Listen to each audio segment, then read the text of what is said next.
አውቃለሁ በጣም ብዙ ሰዎች እንደምትናደዱብኝ በተለይ ፍራንክ ያላችሁ እኔ ምቀኛ አይደለሁ ገንዘብ ያላችሁ ሰዎች ደግሱ ጥሩ ግን ምትደግሱትን ምታበሉትን ምታጠጡትን ነገር ቀርጻችሁ እዚህ ምስኪን ህዝብ ላይ አትልቀቁበት ሰው መኖሩ እንዲጠላ የኛ ህይወት ተሳትፎ ነው እንዴ ምናምን አታርጉት ይሄ የምታያችሁ በጣም ትልልቆቹ ሽምግልናዎቹ ረሃብ ምልክት ናቸው የጥጋብ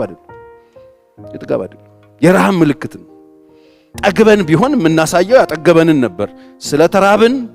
አጥግቦናል ብለን የምናስበውን ፍራንክ እናሳያለን ሰው መንፈሳዊ ህይወቱ ሲራቆት ሰው እግዚአብሔርን መፍራት ሲራቆት ሰው የእግዚአብሔር ሐሳብ ይጠፋበት ራይ ሲጠፋበት ራቆቱን ሲሆን ሲራቆት የሚሆነው ይሄንን ያለባብሳል በቃ በሚኒስከት በመናም ረሃብ ነው እሱ የመንፈሳዊ ጉስቁልና ምልክት እንጂ የጥጋብ ምልክት አይደለም መንፈሳዊ ጉስቁልናው ስትገቡ መንፈሳዊ ረሃብ ሲያጠቃችሁ ኃይለኛ ጠኔ ውስጥ ስትወድቁ በስጋ ነው የምትሮጡት